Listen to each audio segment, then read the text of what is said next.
Entrevistas.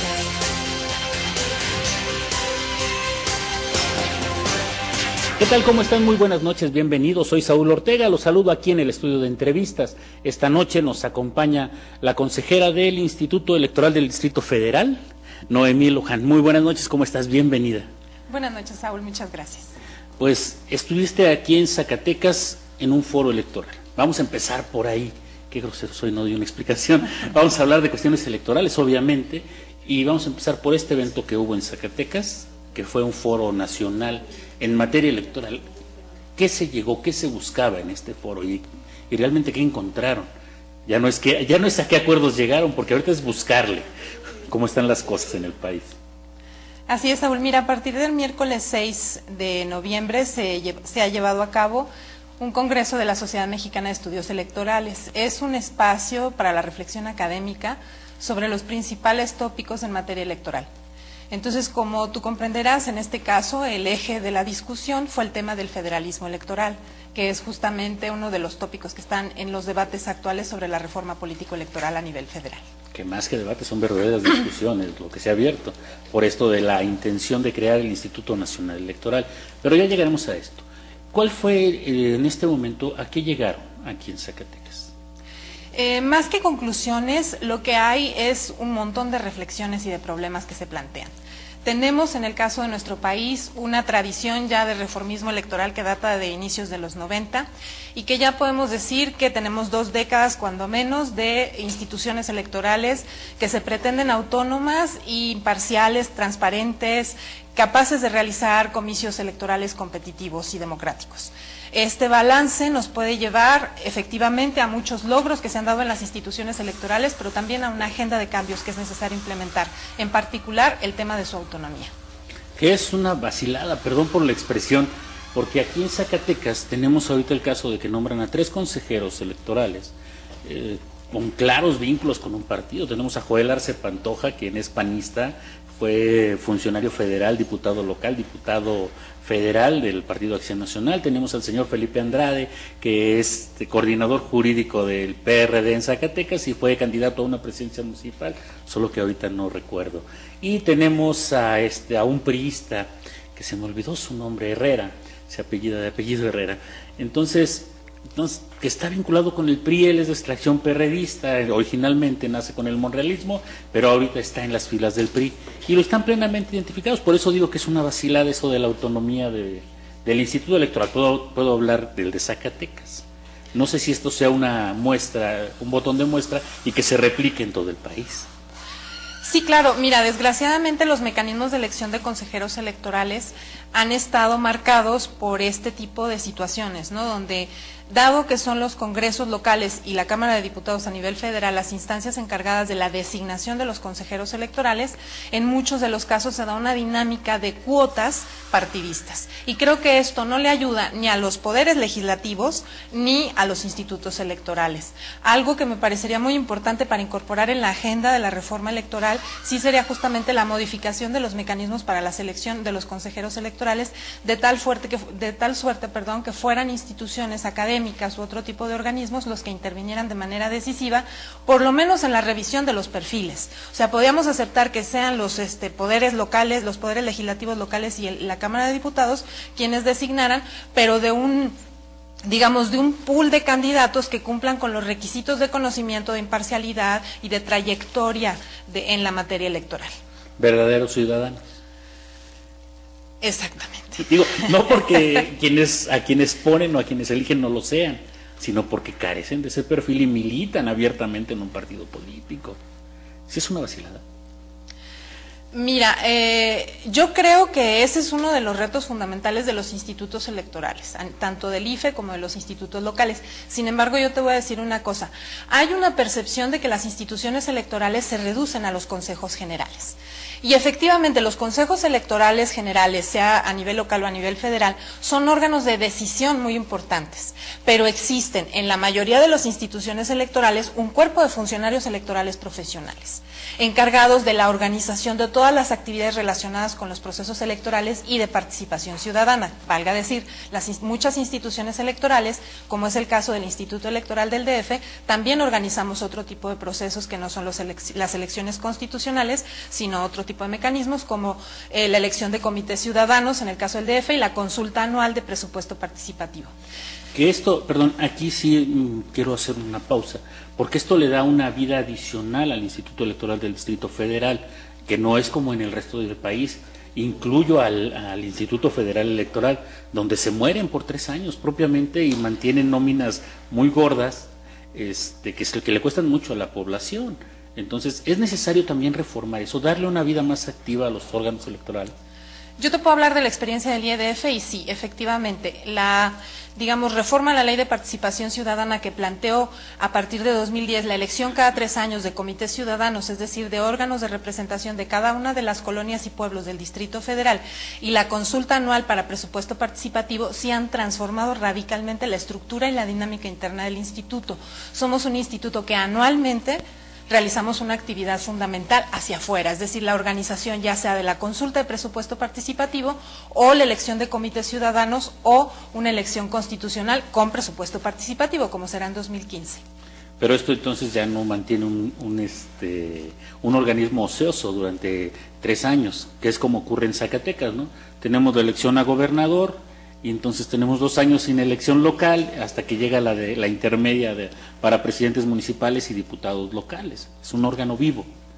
Así es, aunque hay labores permanentes que llevan a cabo las instituciones electorales, en particular una que es fundamental, que es la educación cívica. Yo creo que la educación cívica, entendida como todos aquellos rubros o actividades que contribuyan a la construcción de ciudadanía, debe ser una labor permanente que ocupe un lugar central en la labor de los institutos. Y esto, como tú sabes, pues no se reduce a las elecciones, sino tiene que ver con todo lo que es la vida cívica y ciudadana de una entidad o a nivel federal. ¿Cómo se van a organizar en este momento? ¿Cómo están organizados los organismos electorales para mantener viva esta conciencia ciudadana que pareciera que todavía no logra permear? Todavía tenemos abstencionismos del 55, 60%. Así es, mira, yo creo que la educación cívica es, en sentido estricto, una cruzada civilizatoria, porque lo que intenta hacer es construir, tras una larga historia de fraudes, adulteraciones, clientelismo y mecanismos para trastocar la voluntad popular, trata de construir ciudadanía. Me parece que nuestro país, sobre todo a partir de la creación del Instituto Federal Electoral y de los institutos electorales locales, ha ido avanzando en ese camino, pero como tú sabes, cambiar las leyes puede ser resultado de un acuerdo rápido entre los legisladores. Cambiar la cultura y las prácticas nos puede llevar décadas y generaciones incluso. Entonces, aquí yo le doy la vuelta y regreso.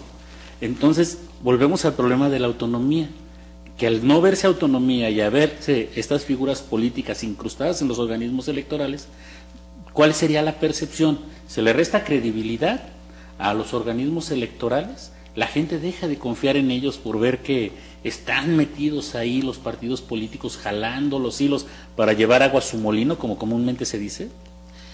Yo aquí quisiera decir algo que a lo mejor no es muy popular, pero es que quienes organizan las elecciones en la base, es decir, en la casilla, son los ciudadanos. Entonces, las elecciones son procesos que están cuidados por muchos ojos.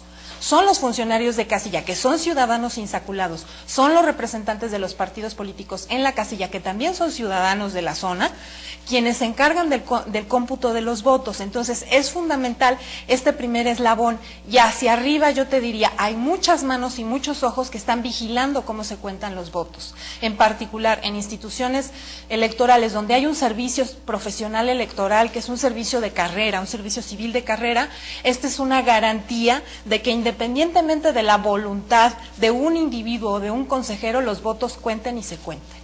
Entonces, sí es importante ir avanzando en esta concepción de que las instituciones electorales son complejas.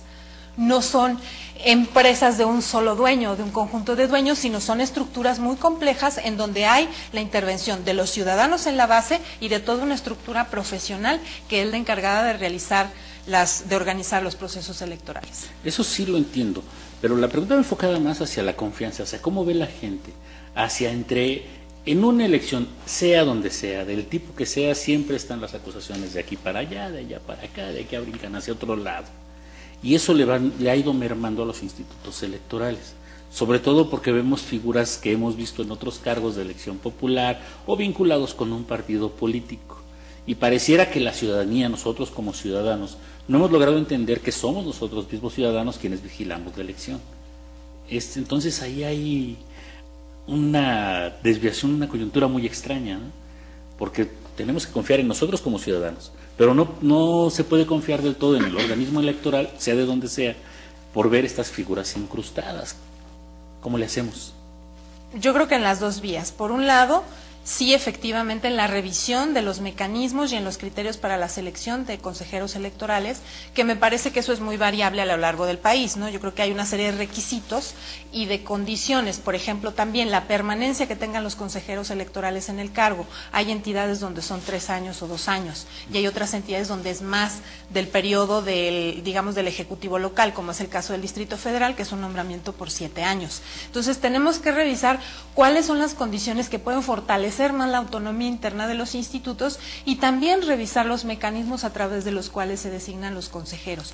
Pero yo te diría, a la inversa, si toda la historia política mexicana, es decir, desde el siglo XIX, que somos una nación independiente, es la historia del fraude electoral, que no será mucho pedir que en menos de 3 décadas, es decir, en 20 y tantos años a nivel nacional, hayamos dado un brinco tan grande como el que se ha dado, porque lo que ahora sí podemos decir es que estas instituciones electorales, con todas las deficiencias que se puedan reconocer, con toda la heterogeneidad y la diversidad, en términos generales, hacen bien su trabajo. Es decir, los ciudadanos que van a votar el día de las elecciones pueden estar ciertos de que su voto se va a contar.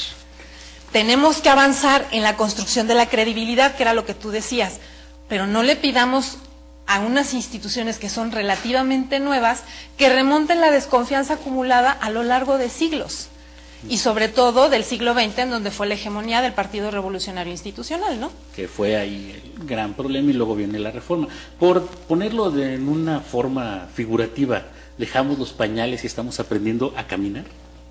Así es. ¿Sí? Y caminemos paso a paso, firmemente, avanzando en la construcción. Estamos todavía como tambaleantes. Así es, pero veamos también lo construido. Tenemos instituciones electorales que garantizan, en la mayoría de los casos, resultados no cuestionados. Y yo te diría, cuando un ciudadano o una fuerza política tiene alguna queja o algún recurso en contra de algún aspecto de la organización del proceso electoral, porque todos los aspectos del proceso electoral son recurribles, es decir, yo como ciudadano, yo como partido puedo plantear una queja ante el Tribunal Electoral, puede ser el local o incluso el federal. En la gran mayoría de los casos, los tribunales ratifican las decisiones tomadas por los órganos electorales. Entonces, ¿qué podemos decir con esto? Que el tribunal también está coludido, o que los institutos electorales hacen bien su trabajo en términos generales. No son perfectos, son mejorables en muchos aspectos, sí. Fortalecer su servicio profesional electoral, mejorar los mecanismos de selección de consejeros, darles más atribuciones en cuanto a las, digamos, cuestiones financieras. Los institutos electorales deben tener autonomía financiera, pero no solo de ley, sino de facto, porque en muchos casos son los gobiernos locales los que definen cuál es el presupuesto de las instituciones electorales. Y los tenían aquí. Exactamente. Entonces, consolidar su autonomía institucional interna, su autonomía financiera, me parece que sí plantean una agenda de transformación electoral a nivel local. Pero ¿cómo podemos llegar a la independencia financiera en los organismos electorales? ¿Cómo podrían bajar los recursos? ¿Se ha pensado en algún mecanismo para ellos, para que no tenga que ser los legislativos, los ejecutivos quienes les den el dinero? Mira, de acuerdo a lo que señala el Código Electoral del Distrito Federal, el Instituto Electoral del DF debe enviar al gobierno del Distrito Federal, a través de la Secretaría de Finanzas, el presupuesto. Y es la Secretaría de Finanzas la que debe someterlo a consideración de la Asamblea. Sin embargo, ya se ha hecho costumbre que es la Secretaría de Finanzas la que define el recorte.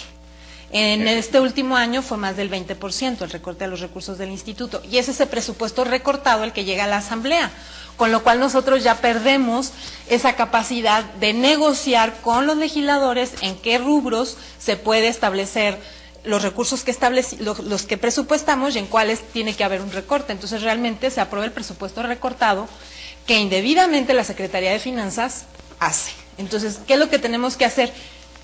Exigir que se respete la ley.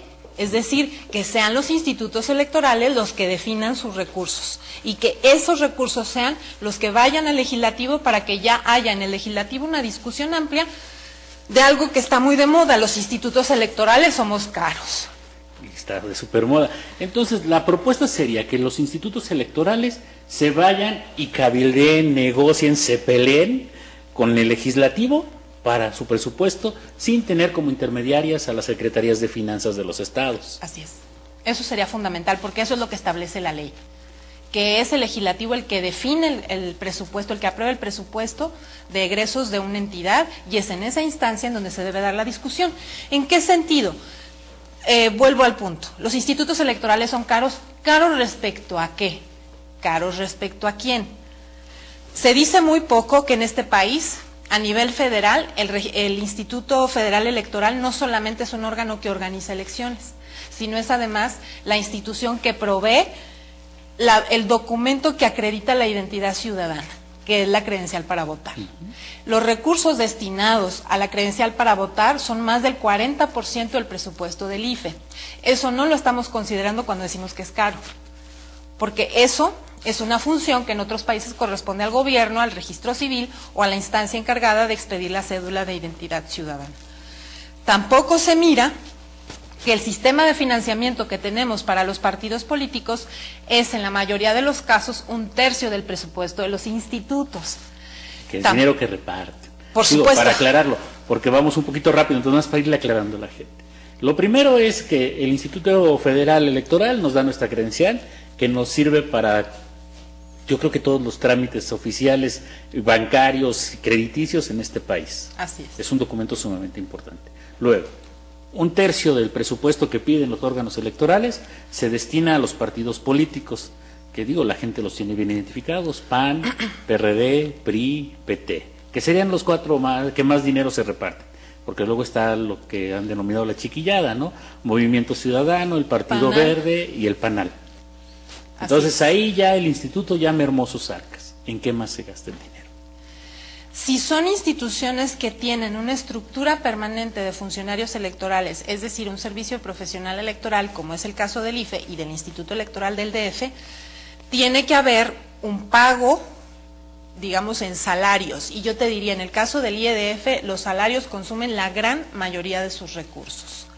Y tú dices, bueno, son estructuras grandes, pero ¿qué labores realiza un instituto electoral? Además de las que lleva a cabo durante el proceso electoral, la educación cívica, que es una labor permanente.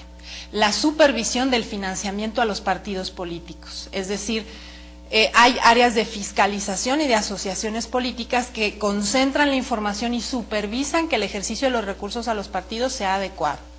Hay áreas de comunicación social, hay áreas de formación tanto de los ciudadanos como del personal del instituto. Es decir, si nosotros entendemos a los institutos electorales como estas organizaciones complejas, que son las que se requieren para organizar elecciones en México, ¿cómo son las elecciones en México? Muy complejas. Los códigos electorales son verdaderos manuales de procedimientos donde se establecen la cantidad de controles, contrapesos, supervisiones que deben acompañar todo el proceso electoral.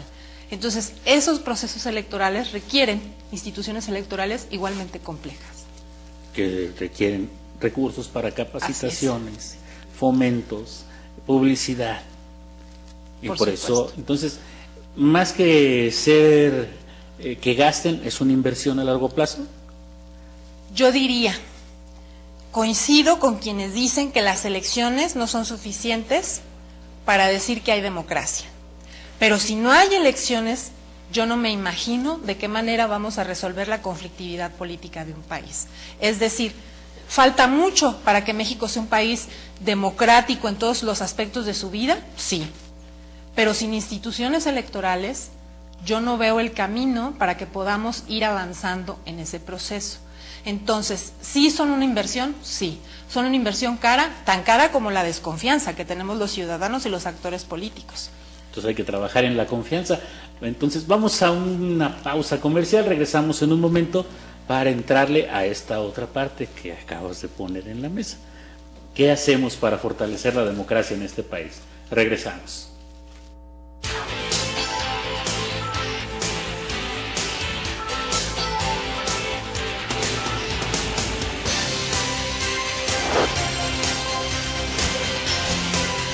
Entrevistas.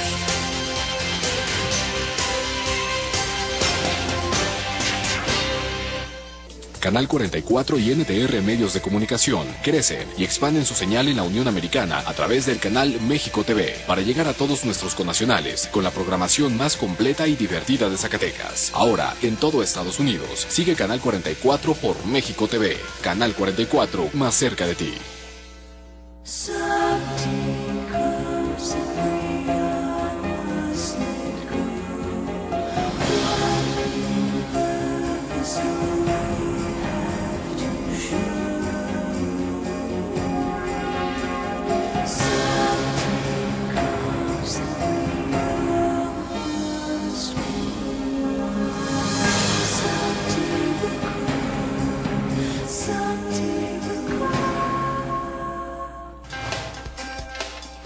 Tu inconformidad, por tu inquietud, tu queja ciudadana. Buscamos una solución a tus problemas. Tu denuncia nos interesa. Queremos dar fuerza a tu voz. Soy Erandi Moreno y te espero en Denuncia Ciudadana de lunes a viernes a las 7 de la noche en Canal 44.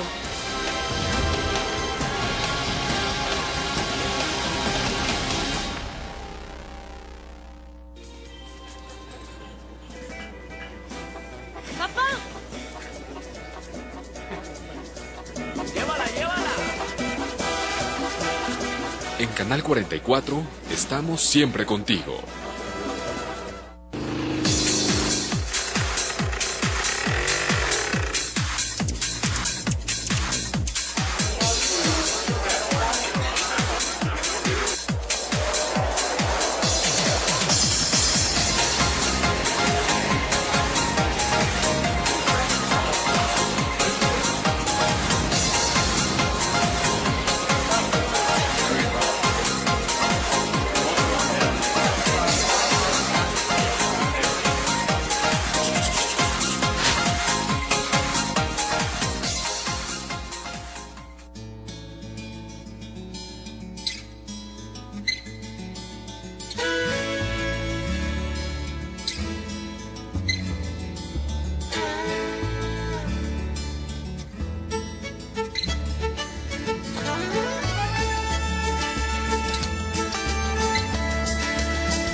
Tu opinión es importante. Comunícate con nosotros. 92 5 51 58.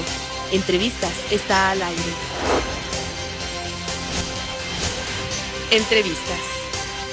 Regresamos aquí a Entrevistas. Gracias por el placer de su compañía. Continuamos con esta amena charla y apasionada, por lo que veo. Con respecto, estábamos en el punto de lo oneroso que resulta un organismo electoral y de la inversión que éste representa. Y que uno de los gastos, y que ha sido muy debatido desde la creación del IFE propiamente, es el dinero que se le destina a los partidos políticos para sus gastos. Como que es justo, no es justo, es necesario, no es necesario para la vida política de este país. ¿Cuál sería tu percepción? Mira, la apuesta que hubo en el régimen de financiamiento público a los partidos políticos fue en dos vías muy importantes que quisiera destacar. Una, para evitar que fuera el financiamiento privado, es decir, los recursos de los poderosos, los que definieran las posibilidades de existencia de los partidos políticos. En un país tan desigual como México, si fueran los recursos privados los que definieran la existencia de partidos, pues serían partidos de ricos. Entonces, esta apuesta me parece una apuesta importante, es decir, construir organismos de interés público que por eso mismo sean financiados desde los recursos públicos. La segunda cuestión que está detrás de este planteamiento es la de la profesionalización, es decir, convertir a los partidos políticos en institutos profesionales de la acción política, de la construcción de propuestas programáticas y de la vinculación y organización con la ciudadanía.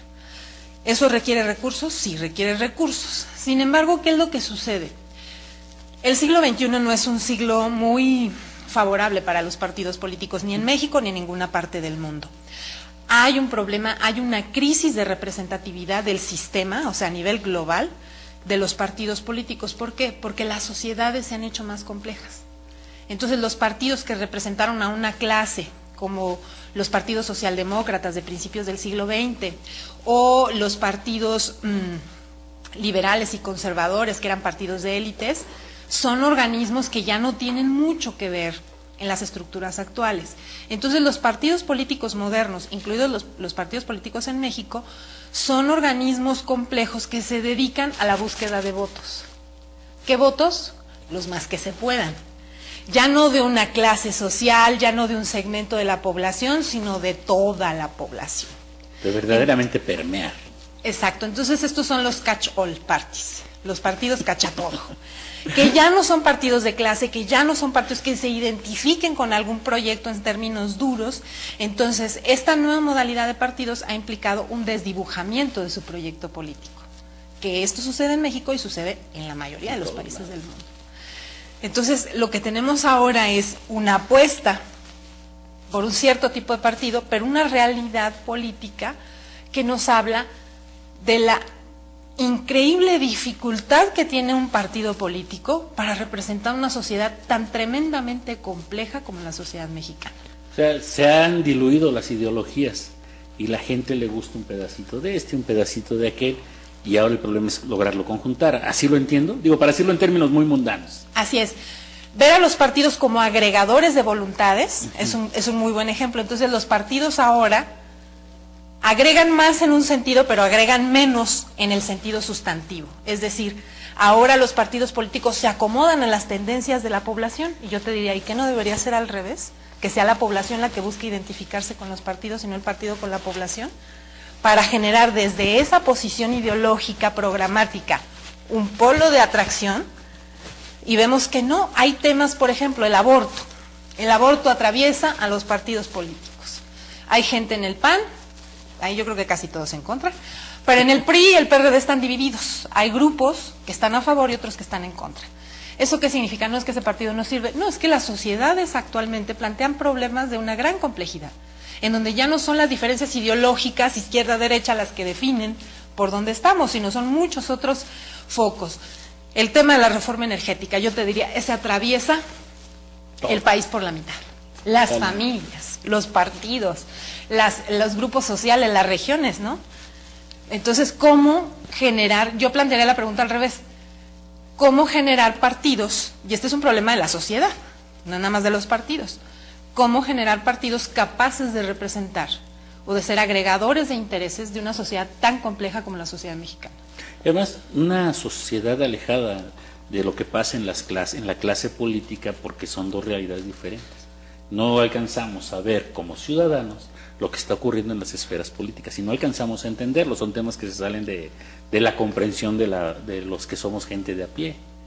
¿Cómo lograrlo con base en una vida realmente democrática en este país, si tenemos tanta desconfianza en los partidos, en los órganos electorales, en los políticos, y vemos el brincoteo de políticos de un lado a otro?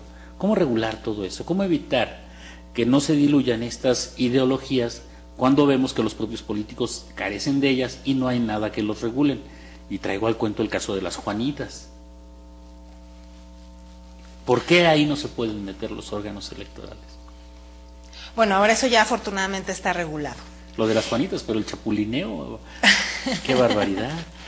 Sí, yo creo que ahí hay un proceso que debe ir de la sociedad al Estado, y los partidos están entre la sociedad y el Estado, que es el de la construcción de la agenda pública. ¿Qué es esto? Aquellos temas que son objeto de decisión política y que nos incumben a todos. Construir esta agenda política, esta agenda de debate público, donde está definido qué es la política. Yo te diría, la política está adentro de las fábricas o afuera de las fábricas, adentro de los hogares o afuera de los hogares. definir qué es política es parte de la lucha política. Entonces, esta agenda, desgraciadamente en México es muy restringida, se restringe o se reduce a lo que le llaman el círculo rojo, que son los enterados, los analistas, los generadores de opinión pública. Pero muchos de esos temas son ajenos a la ciudadanía. Pero son ajenos porque de verdad lo son o porque no se ha generado ese espacio para la discusión. Yo te diría, la reforma hacendaria nos compete a todos, nos compete a todos. Nos va a afectar a todos. La reforma energética nos compete a todos, sí, a nosotros y a las generaciones que vienen. La reforma política, que es algo que podrías decir, ay, a mí me va a afectar que haya un instituto electoral nacional o 33, uno federal y 32 locales, te va a afectar en la manera en la que organizas y defines quiénes son tus autoridades. Te va a afectar en la manera en la que te relacionas con ese organismo que se encarga de elegir a los habitantes, pero convencer a los ciudadanos de que estos temas que han sido monopolio de la clase política y de los enterados son asunto de todos, esa es una labor fundamental, pero debe venir tanto de los partidos políticos y las instituciones estatales como de la propia sociedad. Aquí nos hace falta una figura en este país, bueno, dos, el referéndum y el plebiscito, y aplicarlos en términos reales.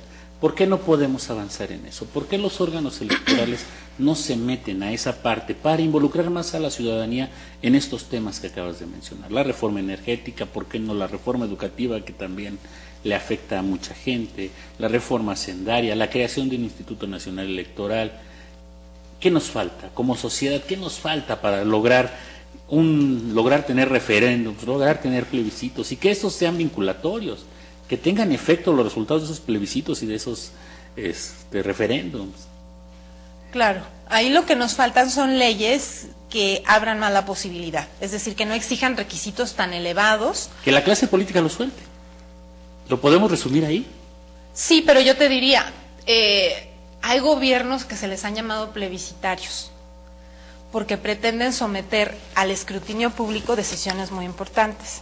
Y estos gobiernos generalmente han sido de corte autoritario y muchos de ellos han llevado incluso a la desaparición de las instituciones representativas.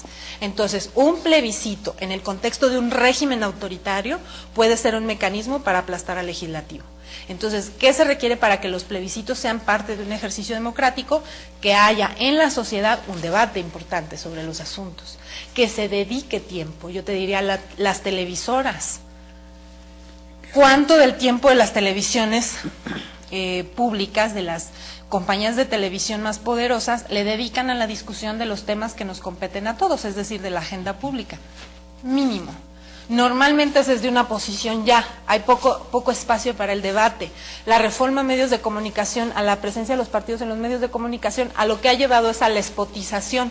Ya no hay oportunidad de debatir, entonces yo diría, ahí lo que necesitamos transformar en la manera, el espacio y el tiempo que le dedicamos a los asuntos de todos, es decir, a los asuntos políticos, a los asuntos públicos.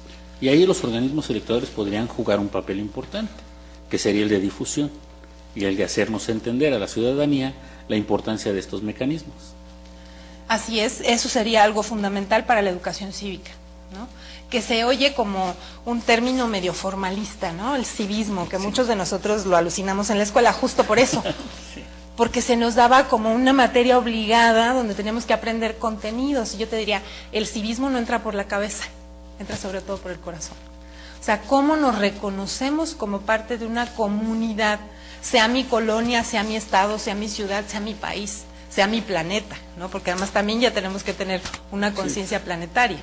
Globalizar. ¿Cómo me reconozco? No es por contenidos necesariamente racionales, cognitivos, sino es por otro tipo de experiencias, ¿no? Que son las que nos hacen sentirnos parte de. ¿La vida democrática de este país estaría preparada para eso? No los ciudadanos, la democracia, como vivimos el mexicano la democracia. ¿Cómo la viven? Sobre todo en el Distrito Federal, que es una amalgama de todo el país. Ahí está amalgamado todo el país. Es el crisol del país, ¿no? Efectivamente. Yo creo que es un proceso. Eso es lo que pasa, que tenemos que tener una visión de largo plazo, una visión de proceso y de construcción, que tiene que venir desde las instituciones de gobierno, desde los partidos políticos, sí, pero que también tiene que partir de la sociedad. Si no vemos esa idea de proceso, nos vamos a desesperar. Pero yo te diría, hagamos el ejercicio de ver cómo era este país hace 30 años y cómo es ahora, y veremos que sí ha cambiado. A lo mejor no de la manera que todos deseamos, ni en el ritmo que todos deseamos, pero sí hemos tenido una transformación radical de los espacios, como por ejemplo este programa, para poder decir de manera libre y abierta lo que estamos diciendo.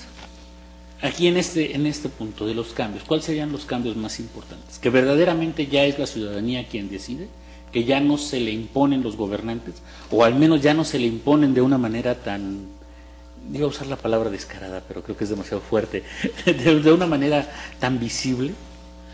Ese es un aspecto fundamental. Yo creo que lo que el IFE y las instituciones electorales han hecho es ponerle la mampara al ciudadano y contarle el voto. Es decir, garantizarle la secrecía y el respeto al voto. Si el ciudadano vendió su voto o va presionado o coaccionado, esas son condiciones que están fuera de la mampara, que están en la sociedad. Entonces yo creo que ahí sí hemos tenido un avance que no se tenía. En las elecciones del 88 hay muchos jóvenes que no vivían, seguramente tú eras muy joven. Fue un escándalo del fraude que hubo. Se encontraron boletas quemadas en ríos, en cuevas, o sea, una cosa escandalosa. Eso hoy no es posible. Ese es un avance. La sociedad mexicana hoy tiene libertad de expresión, sí. También tiene mucha violencia. Los periodistas son un grupo sumamente agredido, ¿no? Y que hay a nivel internacional un gran número de asesinatos de periodistas mexicanos. Somos un país que llama la atención por eso. Entonces, bueno, efectivamente hay la posibilidad de decir cosas, sí, hay mucha más que antes, pero también hay riesgos de vida en quienes se dedican a la profesión del periodismo. ¿Tenemos una sociedad más plural? Sí. Hoy se pueden discutir y debatir muchos temas que antes eran tabú.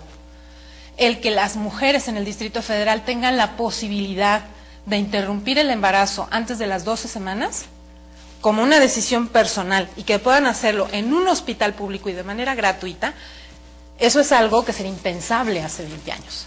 Entonces yo creo que ahí sí hemos ido avanzando, pero como es México, de manera heterogénea, de manera desarticulada, y lo que hace falta es seguir avanzando, y hay una ruta para avanzar, ¿no? Yo creo que ahí todos tenemos que hacer, los ciudadanos, las instituciones electorales, los partidos políticos, los medios de comunicación, todos tenemos una agenda que hacer.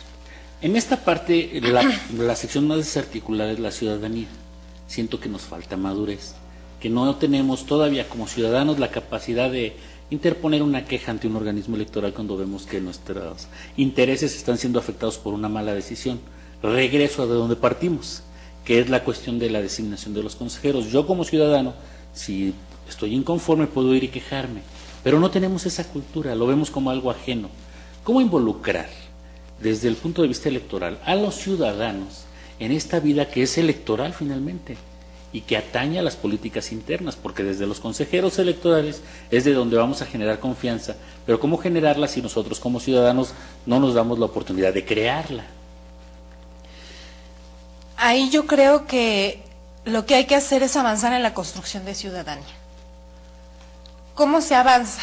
En la escuela, sí, se avanza, dando información, conocimientos, experiencias.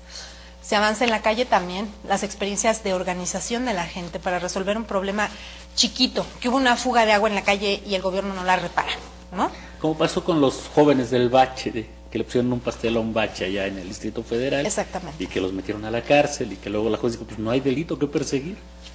Es decir, en la medida en la que la sociedad se va activando y las instituciones van intentando acercarse a esa sociedad activada para darle un cauce y una salida productiva a sus demandas, a sus exigencias. Porque ¿qué es lo que sucede? De nada sirve una institución perfecta y maravillosa si no hay ciudadanos que ejerzan sus derechos. Pero de nada sirve que los ciudadanos se organicen si las instituciones no son receptivas. Entonces se trata de construir ese puente entre aquellos ciudadanos que se toman su tiempo, porque muchas veces, ay, no, es que no tengo tiempo. No, ya voy deprisa y trabajo mucho y no tengo tiempo de poner la queja. O sea, verdaderamente articular los instrumentos que tenemos y empezarlos a hacer a función, digamos, a engrasar la maquinaria. Un cambio fundamental que ha habido en este país que se me olvidó mencionar, la transparencia. Tenemos la posibilidad como ciudadanos de pedir información que antes era secreto de Estado y que era prácticamente imposible conseguir. Ese derecho se ejerce muy poco. Y yo te diría, si no se ejercen los derechos se pueden perder, porque no hay nadie que los vaya a defender. Y ese es uno de los avances más de la vida democrática del país. Así es. Y que estamos negados a verlo, no sé por qué Vamos a otra pausa comercial, regresamos en un momento para cerrar este programa de entrevistas.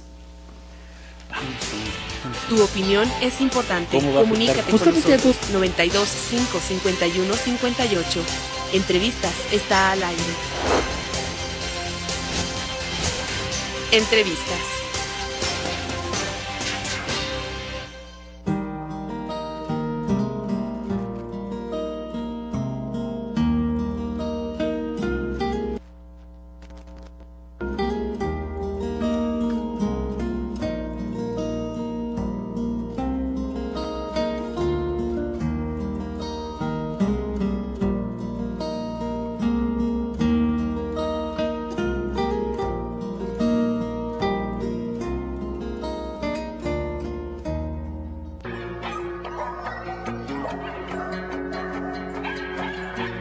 Tanto en animales de raza pura como en animales mestizos, el cariño que te pueden brindar es exactamente el mismo.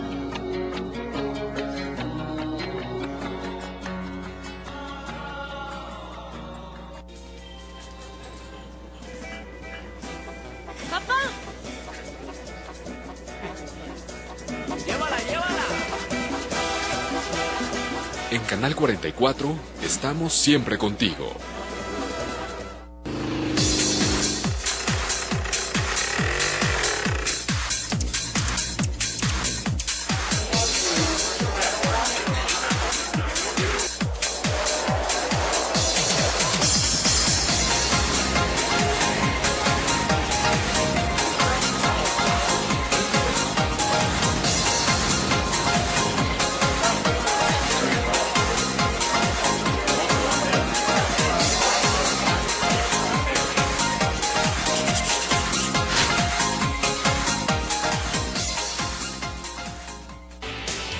Tu opinión es importante. Comunícate con nosotros. 92 5 51 58.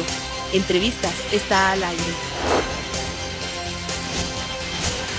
Entrevistas. Regresamos aquí a la última parte de entrevistas y vamos a hablar de lo que está en boga en este momento. Y lo que está en boga es la propuesta de la creación de un Instituto Nacional Electoral. ¿Y qué te parece si empezamos por qué significa esto? ¿Cuál es el significado? ¿Cuál es el peso? ¿Qué diferencia hay entre un Instituto Federal Electoral y un Instituto Nacional Electoral? Así es. Esta propuesta surgió, de hecho ya había sido un tema discutido en otro momento, en el 97 se discutió, es una idea que han tenido diversos grupos políticos, en particular partidos políticos o segmentos dentro de los partidos políticos. Esta es de Acción Nacional, ¿no? Sí, pero el Partido de la Revolución Democrática también trae propuestas similares. Entonces, si bien es cierto que quien más ha insistido es el PAN, el PRD también está de acuerdo en algunas cuestiones, o al menos algunos integrantes algunas de sus tribus, digo, así se dicen ellos. Así se dicen ellos, no es así culpa es. nuestra. Digo, para que luego no vengan a echarle la culpa al PRI, no es idea del PRI, al menos en este momento. De hecho, yo te diría que el PRI ha sido el más reacio en la propuesta. ¿En qué consiste? Es, en lugar de tener 33 instituciones electorales, es decir, 32 institutos electorales estatales que organizan, ¿qué elecciones? Diputados locales, presidentes municipales y gobernadores. Entonces, para eso tenemos 32 instituciones electorales, una por cada estado y el Distrito Federal. Y el Instituto Federal Electoral, que es el que se encarga de organizar la elección de los poderes federales, es decir, diputados federales, senadores de la República y presidente de la República. Esta división que corresponde a la estructura federal del país, pero además a un diseño propio de las instituciones electorales que inició desde hace más de 2 décadas con la creación del IFE y después de los institutos electorales estatales, a semejanza mayor o menor medida del IFE, es un modelo que ha permitido la organización de las elecciones, que ha permitido además la experimentación y la diversificación de modalidades, tanto de procesos constitucionales como de procedimientos de participación ciudadana en los institutos locales. Aquí te hago un paréntesis porque esto es muy importante, creo yo. El hecho de que sean estatales, porque conocen las tripas del Estado, conocen las necesidades y la sociedad de esa entidad, que eso le viene a dar mejor vida a la democracia de cada estado, porque se trabaja desde las tripas, por decirlo de algún modo. Así es, entonces tenemos estados como Oaxaca, donde una parte importante de sus municipios llevan a cabo procesos de selección de autoridades por un mecanismo que se llama usos y costumbres, que es algo que tiene que ver con la lógica comunitaria de los grupos indígenas que habitan el estado de Oaxaca en ciertas regiones, y otra parte se realiza por elecciones constitucionales, que es la modalidad que nosotros conocemos de la casilla en donde se vota por boleta. Las elecciones por usos y costumbres en muchos casos son elecciones en asambleas, y es votación a mano alzada, porque eso que puede resultar un atentado contra la secrecía del voto y la libertad del elector en una democracia occidental liberal, en la comunidad tiene otro significado radicalmente distinto, en donde la idea propia de ciudadano y de individuo se resignifica como integrante de una comunidad. Entonces, solo por poner el caso de Oaxaca. En el caso del Distrito Federal, lo que ya he comentado, la elección de los comités ciudadanos y la consulta de presupuesto participativo. Pero además los institutos electorales estatales han experimentado con urna electrónica, voto por internet, en el caso del DF, el voto en el extranjero, el voto chilango, ¿no? El caso del DF. En el Distrito Federal tenemos además una serie de aditamentos que le ayudan a las personas con discapacidad a ejercer el voto. Por ejemplo, tenemos el sello X, que es un sello que sujeta el brazo y le permite a quien tiene problemas de movilidad como Parkinson o tiene miembros amputados la posibilidad de votar muy fácilmente. Tenemos además urnas que nos han permitido, mesas de votación que permiten que la gente que va en silla de ruedas pueda ejercer el voto de manera más fácil. Entonces sí tenemos mecanismos que han sido propios de experimentos. Entonces sí tenemos que recuperar la importancia que han tenido los institutos electorales estatales para experimentar nuevas modalidades. Han sido espacios de innovación. Otra cosa muy importante, la presencia de mujeres en los órganos electorales ha sido mucho más clara y abierta en los institutos locales. En particular en el IEDF ahorita tenemos por primera vez mayoría de consejeras mujeres. Somos 4 mujeres y 3 hombres. Y aquí tenemos una presidenta que es Leticia Soto. Así es. Entonces sí tenemos también, en el caso de los institutos locales, desde la perspectiva de género, una mayor presencia y un mayor avance en ese sentido, en la paridad, en la equidad y en la búsqueda de alternativas para generar a las mujeres espacios de representación. ¿Cómo trastoca entonces la creación de un Instituto Nacional Electoral todo esto? Sería un instituto que en su modelo extremo, porque además esa es la otra cosa, no hay una sola propuesta, hay muchas propuestas, pero digamos en su versión radical es legislación electoral única, un solo instituto electoral. En esa modalidad, toda esta diversidad y toda esta flexibilidad para la experimentación se perdería. O sea, vendríamos a tener una vida democrática cuadrada. Exactamente. Ceñida por reglas que podrían no ser aplicables en un estado como Oaxaca. Así es. Y que tendrían que jugar bajo otras formas en el Distrito Federal. Así es, entonces esta posibilidad que ha dado el esquema federal de tener distintos niveles, no solamente de gobierno, sino de instituciones electorales, ha sido acorde con esta búsqueda de perfeccionamiento de los sistemas electorales y de ajuste del sistema electoral a una, realidad local. Los institutos electorales locales también han sido los primeros que procesaron la alternancia. El primer gobernador, el primer ejecutivo que llegó fue a nivel local, de otro partido, que fue Ernesto Rufo, ¿no? En Baja California. Efectivamente. Antes de la alternancia en la presidencia de la República, ¿no? Muchos años antes. También los institutos electorales han vivido elecciones muy competidas, igual que a nivel federal, y han, desde mi punto de vista, sabido sortearlas de una manera exitosa. Sí hay cuestionamientos a los institutos electorales, pero yo diría que en el señalamiento que se hace en quienes defienden la creación del Instituto Nacional de Elecciones, no hay un diagnóstico completo, es decir, sistemático de todos los institutos electorales. A todos se los mete en un cajón, y yo diría, se está tirando al niño con la bañera, y todas estas experiencias positivas que sí han llevado a cabo los institutos electorales locales no se reivindican. Es simplemente, son caros y no son autónomos. Quítalos, tíralos a la basura y hagamos algo nuevo. Algo nuevo que desde mi punto de vista no está recuperando los cuestionamientos fundamentales, que es la autonomía, sí. ¿Cómo? ¿Cómo se está nombrando actualmente a los consejeros electorales del IFE? Como decíamos al principio. Misteriosamente. Que todo parece indicar, no lo puedo afirmar, pero todo parece indicar que es por compromisos políticos. Eso es una parte importante. Pero además vendría a trastocar la otra parte de los órganos electorales, que son los tribunales electorales de cada entidad. O sea, no viene solo.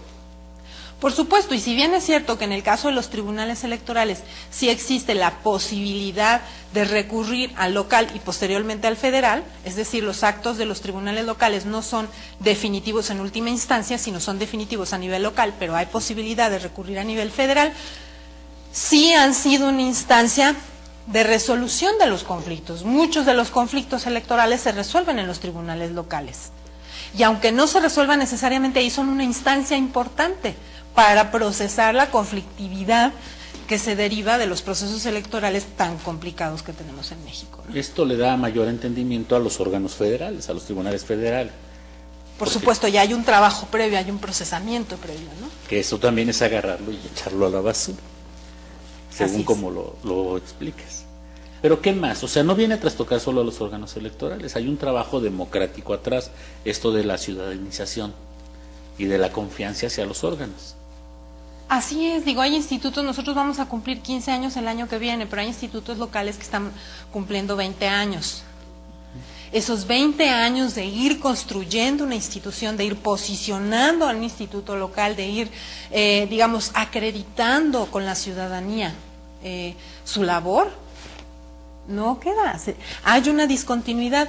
Y déjame decirte algo, en México la centralización ha sido un problema endémico, desde las reformas borbónicas antes de la independencia hasta la actualidad. Ir hacia una tendencia centralista en lo electoral, que es lo que ha cambiado más en estos últimos 20 años. O sea, si de algo podemos hablar que ha cambiado, son las cuestiones electorales, las instituciones electorales, las reglas del juego electoral. Eso que es la gallina de los huevos de oro. Aunque sea una gallina cuchita y chiquita, no importa, pero es nuestra gallina de los huevos de oro, eso lo queremos transformar. Yo diría, el camino sí puede ser la reforma, pero no la refundación del sistema. Crear un Instituto Nacional de Elecciones es crear una cosa distinta a lo que ha habido hasta ahorita. Y no me parece que estemos en ese momento, y sí creo que el camino es consolidar la autonomía de las instituciones electorales, del IFE y de los locales. Porque de pronto parecería que el IFE sí es autónomo y los locales no. El IFE tiene el mismo sistema de designación de consejeros. Ahí no hay novedad. Lo que se requiere es pensar en otro sistema para todos los institutos electorales locales. Para buscar verdaderamente la autonomía. Así es. Pero no solo se echa eso a la basura. Echamos a la basura reformas electorales estatales importantes, como el caso de Zacatecas, donde tenemos por primera vez en la historia de Zacatecas, y es el segundo en el país, un presidente municipal ciudadano, que aquí es el presidente municipal de Enrique Estrada. Que esas son reformas importantes que han logrado los estados, que han logrado ir empujando, ir cambiando estas reglas del juego, que tendrían que desecharse, y necesitaríamos una ley que abarcara todo el país, cambiar todas las reglas del juego. Así es, y que finalmente lo que se logra en Zacatecas, lo que se logra en Oaxaca, lo que se logra en cada una de las entidades, responde a las posibilidades y a las condiciones de esa entidad. Pero también puede ser una instancia de experimentación para reformas que después se retomen a nivel federal. Entonces, esa riqueza, esos contrapesos que ahorita tenemos a nivel de instituciones electorales locales y las federales, se perdería. Para concluir, ¿esto pondría en riesgo la vida democrática en México? No me atrevería a afirmarlo, pero yo sí creo que sería un retroceso en este largo camino de 20 años de construcción de instituciones electorales en este esquema federal. Puede ser que lo aguante una nueva institución, pero ¿para qué experimentamos algo con un sistema que sí funciona, que tiene muchos defectos, sí, pero tenemos que corregir esos defectos y no sacarnos de la manga un nuevo sistema que no está probado y que desde mi punto de vista desborda, y de muchos analistas, sería un monstruo de 7 cabezas, que desborda con mucho lo que es el IFE, que va a ser muy complejo, que va a ser muy pesado y que va a ser además muy oneroso. Eso es lo que no han dicho. Todavía más oneroso va a ser el INE que lo que son 33 instituciones electorales. O sea, que más vale malo por conocido que bueno por conocer. Yo diría, hay que perfeccionar lo que no está bien y no hay que apostar al vacío cuando ya tienes construido un camino, ¿no? Noemí Luján, te agradezco mucho la presencia aquí en Entrevistas en esta noche. Creo que ha sido bastante educativa esta charla que hemos sostenido a lo largo de esta hora. A usted le agradezco el placer de su compañía. Recuerden, nos vemos el próximo martes aquí por Canal 44 de TV SAC. Gracias y buenas noches.